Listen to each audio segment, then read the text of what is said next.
SIR special intensive revision Bihar चुनाव के मद्देनजर बहुत अडिग रहा चुनाव आयोग। संसद से चुनाव आयोग तक मार्च, मामला कोर्ट में। आज चुनाव आयोग को बड़ा झटका लगा। इस सिलसिले में आज हमारी मुलाकात श्री राहुल गांधी से भी हुई कि वोट छोड़ो के खिलाफ राष्ट्रव्यापी आंदोलन की तैयारी की जाए और सिविल सोसाइटी आपके साथ रहेगा, वो भी आर पार के मूड में है। बहरहाल क्या हुआ आज सुप्रीम कोर्ट में, किस किस तरह से झटका लगा, इस विषय पर चर्चा करेंगे इस एपिसोड। हमारे साथ जेपी सिंह साहब हैं, कानूनविद हैं, वरिष्ठ पत्रकार और संपादक भी हैं। चलते हैं उनके पास और समझते हैं कि चुनाव आयोग ने क्या दलील दी, याचिकाकर्ता की ओर से क्या दलील दिया गया और हम लोग जो कल बात कर रहे थे वो कहाँ तक पहुंचा और सुप्रीम कोर्ट ने क्या ऑब्जर्वेशन दिया। स्वागत है सर, नमस्ते। नमस्ते। देखिए सर, सुप्रीम कोर्ट ने कहा है कि जो 65 लाख आपने हटाया है उनको अपने वेबसाइट पर जो है नाम को पब्लिश कीजिए, कारण भी बताइए और मंगलवार तक बताइए कि आप क्या कर रहे हैं। आधार को वैध दस्तावेज माना। बिहार SIR पर चुनाव आयोग को बड़ा झटका लगा है। सुप्रीम कोर्ट ने चुनाव आयोग को ड्राफ्ट मतदाता सूची से हटाए गए 65 लाख नामों की सूची प्रकाशित करने का आदेश दिया है। इसके साथ ही नाम हटाने का कारण भी बताना होगा। अदालत ने यह भी आदेश दिया है कि वेबसाइट पर सर्च किए जाने वाले फॉर्मेट में, जो कि अभी राहुल गांधी लगातार आरोप लगा रहे थे, फॉर्मेट बदल दिया गया है। हालांकि आपके रिपोर्टर्स कलेक्टिव नाम के एक ऑर्गेनाइजेशन ने, जो पत्रकारों का संगठन है, उसने उसको भी क्रैक करके जो है 5000 नाम जो है मोतिहारी कर रहे हैं। आपका वाल्मीकि नगर का जो है दिया है कि 5000 जो है लोगों को, जो है यूपी के लोगों को वहां जो है मतदाता पलरौना के लोगों को मतदाता बनाया गया है। इसके साथ ही नाम हटाने का कारण भी बताना होगा। अदालत ने भी आदेश दिया कि वेबसाइट पर सर्च किए जाने वाले फॉर्मेट में मतदाता सूची का प्रकाशन किया जाए। चुनाव आयोग पहले ऐसा करने को राजी नहीं था, लेकिन अदालत के आदेश के बाद इसने इससे पर सहमति जताई है। और इसके साथ प्रत्येक जिला निर्वाचन अधिकारी की वेबसाइट पर जिलावार प्रदर्शित की जाएगी जो है मतदाता सूची 65 लाख वाली, जो इन्होंने जो है जिसको इन्होंने काट दिया है। जानकारी बूथवार होगी, लेकिन इसे मतदाता के EPIC नंबर के संदर्भ में देखा जा सकेगा, क्योंकि EPIC नंबर ही सबसे महत्वपूर्ण है सर। किसी का भी नाम अगर EPIC नंबर है तो आप नहीं पता लगा सकते कि क्या है, लेकिन EPIC नंबर से पता चल जाएगा कि उत्तर प्रदेश, तमिलनाडु, हरियाणा, कर्नाटक कहाँ कहाँ वो जो है वोटर लिस्ट में है। जी। और मतदाताओं को जागरूक करने के लिए ड्राफ्ट सूची में शामिल न किए जाने के कारणों को बताने वाली सूची भी आपको प्रदर्शित करनी पड़ेगी। इस सूची का व्यापक प्रचार प्रसार किया जाएगा। बिहार के अधिकतम प्रसार वाले समाचार पत्रों में व्यापक रूप से इसको पब्लिश किया जाएगा। इसके अलावा इसे दूरदर्शन और रेडियो चैनलों पर भी प्रकाशित किया जाएगा। ये जितना गोपनीय रखना चाहते थे उसको सुप्रीम कोर्ट ने एक प्रकार से समझ लिए उहार दिया है। इसके अलावा जो मुख्य निर्देश हैं वो इस प्रकार है सर। यदि जिला निर्वाचन अधिकारियों के पास सोशल मीडिया साइट है तो उस साइट पर भी सार्वजनिक नोटिस दिखाएं।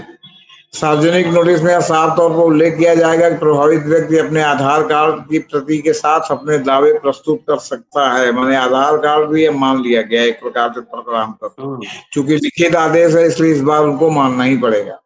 इसके अलावा 65 लाख मतदाताओं की बूथवार सूचियां भी प्रत्येक बूथ स्तरीय अधिकारी द्वारा पंचायत कार्यालयों में नोटिस बोर्ड पर प्रदर्शित की जाएंगी, ताकि जनता को इन सूचियों तक पहुंच प्राप्त हो सके और कारण भी बताए जाएंगे, ताकि ये भी मालूम हो जाए कि किस कारण से जो है नाम उनका कटा।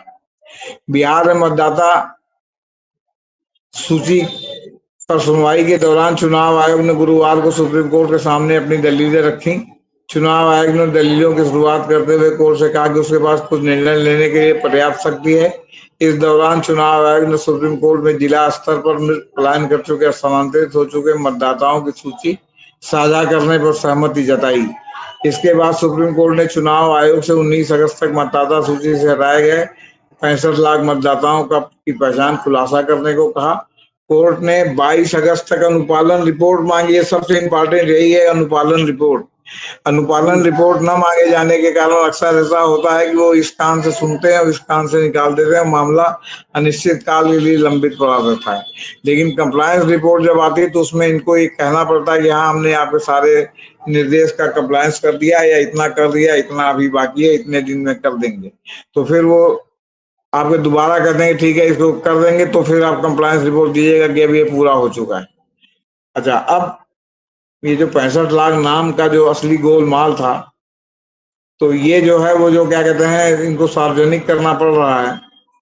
तो ये एक बहुत बड़ा, आप समझिए कि इनके लिए झटका है, क्योंकि अभी तक ये सारा इसी में मामला गोलमाल किए थे कि हमको पब्लिश नहीं करना पड़ेगा, क्योंकि हमारे पास रूल्स बनाने का हमारे पास अधिकार है, हम अपने रूल्स के हिसाब से चलेंगे, हमारे ऊपर कोई बाध्यकारी आदेश न कानूनी रूप से है न सुप्रीम कोर्ट की ओर से है।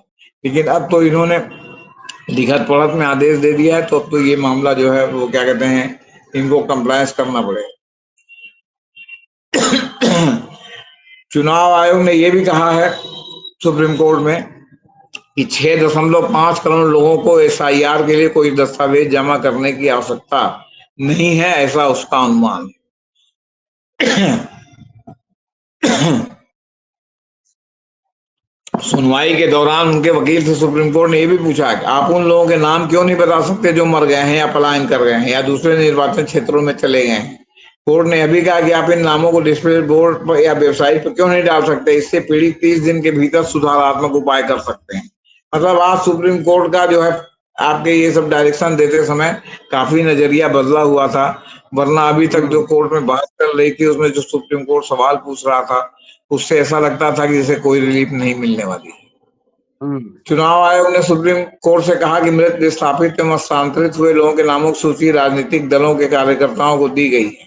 इस पर कोर्ट ने कहा कि हम नहीं चाहते कि नागरिकों के अधिकार राजनीतिक दलों के कार्यकर्ताओं पर निर्भर रहे। मृत, विस्थापित या स्थानांतरित मतदाताओं के नामों को डिस्प्ले बोर्ड या वेबसाइट पर प्रदर्शित करने से अनजाने में हुई गलतियों को सुधारने का मौका मिले। मतलब जितना ये गोपनीय चाहते थे उन्होंने उतना ही उधार के रख दिया।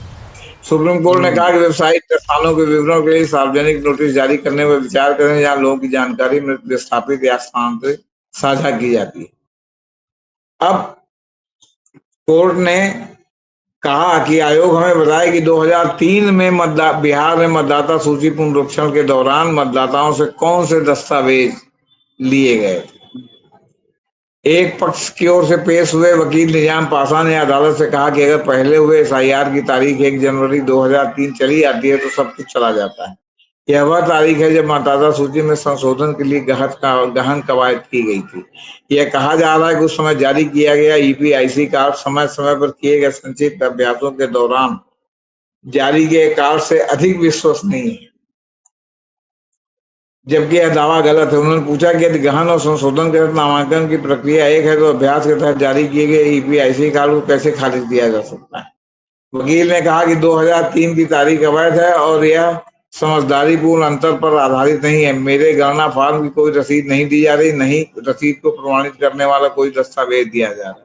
सुप्रीम कोर्ट में यह भी उठा कि आप जी। जो फॉर्म आपने लिया है उसकी पावती दी है कि नहीं दी है। तो उसमें आया कि जो है बहुत लोगों को उसकी पावती नहीं मिली है, तो उनका फिर वो कैसे प्रमाणित करेंगे कि हमने जो है आपको जो है अपना एप्लीकेशन फॉर्म दिया, आप कहते हैं कि हमको नहीं मिला। तो शोएब आलम ने यह भी कहा कि जो प्रक्रिया अपनाई गई वह न तो संक्षिप्त है, न ही गहन है, बल्कि यह सूचना का एक निर्माण मात्र है। यह मतदाता पंजीकरण की प्रक्रिया है, उसे अयोग्य ठहराने की प्रक्रिया नहीं माना जा सकता। यह स्वागत करने की प्रक्रिया है, न इसे अप्रिय प्रक्रिया में बदलने की। तो आज ये सब ये मोटा मोटी सर जो है जिस ये इतना हुआ है सुप्रीम कोर्ट में, और सुप्रीम कोर्ट ने ये डायरेक्शन दिया है और इनसे जवाब भी मांगा है कि आप अनुपालन रिपोर्ट भी दीजिए कि आपने इसका अनुपालन अक्षरशः किया है कि नहीं। अब इसमें अभिषेक मनु सिंघवी, कपिल सिब्बल, शंकर नारायणन, आपके वो प्रशांत भूषण, आपके जैसे जो है दिग्गज वकीलों ने जो है इस पूरी जो है आपके 3 दिन की सुनवाई में जो है भाग लिया। और उधर से तुषार मेहता थे और आपके क्या कहते हैं ये थे जो उनके वकील हैं आपके राकेश द्विवेदी, मुख्य रूप से राकेश द्विवेदी ने ही मतलब मोर्चा संभाला था। मिला जुला के सुप्रीम कोर्ट ने नकेल कस दी इलेक्शन कमीशन। जी, ये जो चीज गोपनीय रखना चाहते थे उन्होंने कहा कि नहीं, इसको आप सार्वजनिक कीजिए। कई बात की गोपनीयता, जो वोटर है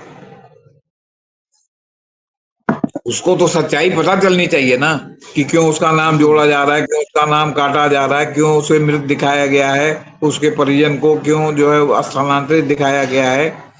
किसी वजह से मान ली कोई, किसी की तबीयत खराब है, कोई बीमार है, वो नहीं कोई कागज जमा कर सकता, तो क्या आप पिछली बार नाम 10 साल बार हटा देंगे?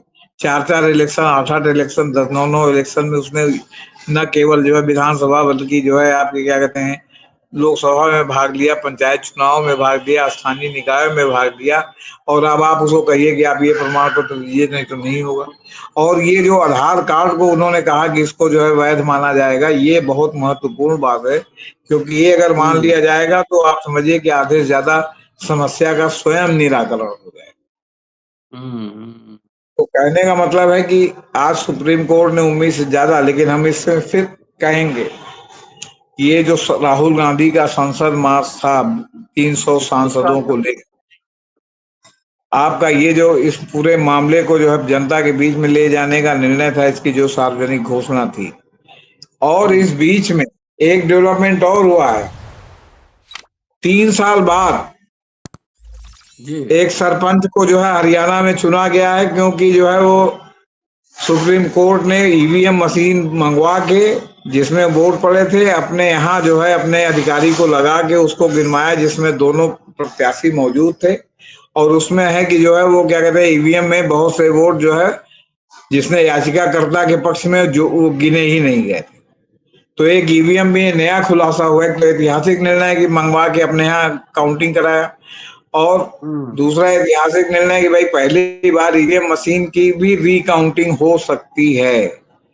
ये सुप्रीम हम्म कोर्ट ने इस जो है क्या कहते हैं आदेश से जो है प्रमाणित कर दिया, और रिजल्ट उलट गया।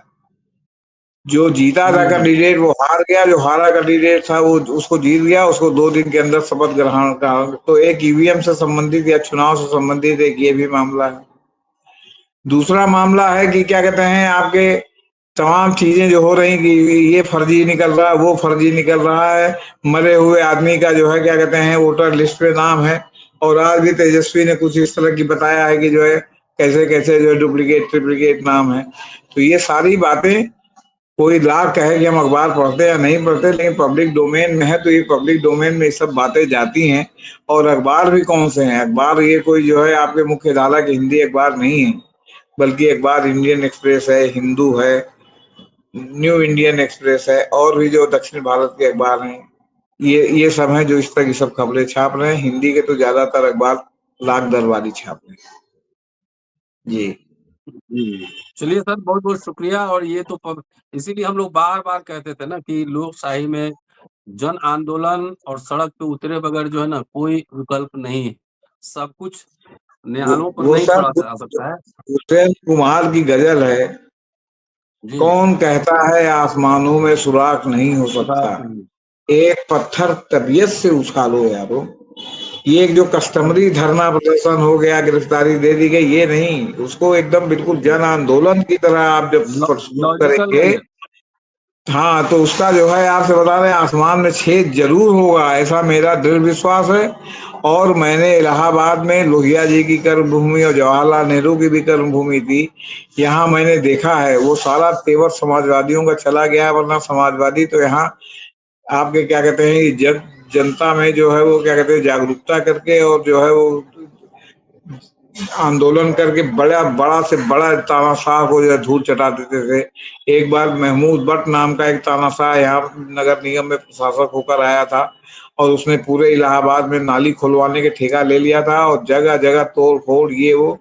और समाजवादी पार्टी ने, आप समझ लीजिए कि इस तरह धरना प्रदर्शन किया कि महमूद भट्ट को जो है वो समझ लीजिए कि अपने सारी कार्रवाई वापस लेनी पड़ी। तो कहने का मतलब है कि तबीयत से उछालो यार, वो आधे अधूरे मन से तबीयत नहीं, से तबीयत तबीयत से। तबीयत और से। दूसरा, विपक्ष के लोगों को मैं ये भी कहता हूँ कि अगर वो सुविधा की राजनीति के लिए विपक्ष में है, तो बेहतर है कि वो भाजपा में या उसके अनुसांगिक संगठनों में शामिल हो जाए, विपक्ष को बख्श दें। विपक्ष को विपक्ष की तरह रहना चाहिए। जी शुक्रिया सर, थैंक यू। और दोस्तों देखते रहिए अम्बेडकरनामा। हिम्मत होना चाहिए, सरकारें भी झुकती हैं और संस्थाएं भी झुकती है, झुकाने वाला चाहिए। Thank you sir. ठीक सर।